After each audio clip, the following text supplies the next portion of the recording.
Start. Mr. Speaker, sir, I would like to thank all the members who have taken part in the discussion today. At the outset, I want to emphasize that for many centuries, women were given only an inferior status in society and they have all along been denied their rights to education and independent living. The government has taken a major decision to improve the deplorable condition of women in society. In this connection, we have taken a number of steps to make women develop in all spheres of life by giving them the basic rights to which they are actually entitled. We are now celebrating the year of Golden Jubilee of our independence, and it is gratifying to note that the development of women in our state stands unique when compared to most other parts of the country. When we talk of women, our attention naturally goes towards the children also. The policy of our government have been adopted as a model by the government of India as well as by other states. The noon meal program for the school children introduced in our state has been followed as a model throughout the country. The foundation of a strong nation lies on strong and healthy citizens. No country in the world can aspire to develop without paying attention to the well-being of its future citizens, namely the children. The first 6 years of a child's life is the period when the foundation for good and healthy life is laid. The government is therefore committed to provide child care services like nutrition, immunization, prevention of diseases and preschool education to support the families living below the poverty line. I am happy to inform you that poor students up to 8th standard are given free uniforms by the government. The Social Welfare Department is also providing healthy food to children from 6 months to 3 years and to pregnant mothers. The department formulates plans and policies for the development of women in the state.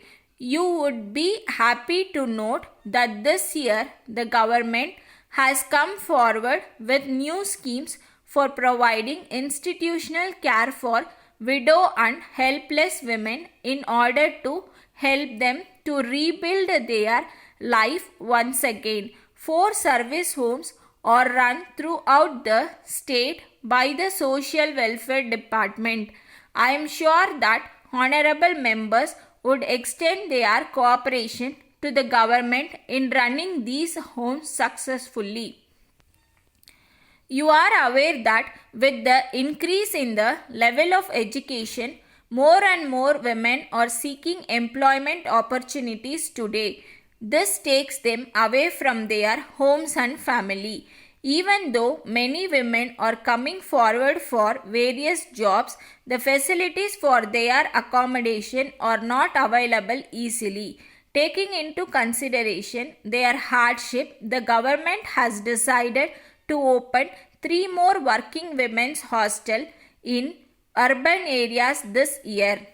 Any scheme could be made successful only if the intended beneficiaries have awareness about the existence of such scheme.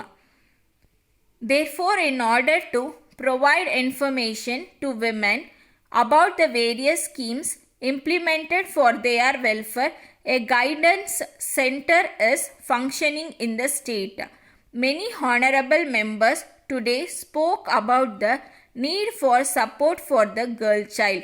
The government, after careful consideration, have formulated a scheme for providing financial support to the parents to provide for education and marriage of their girl child.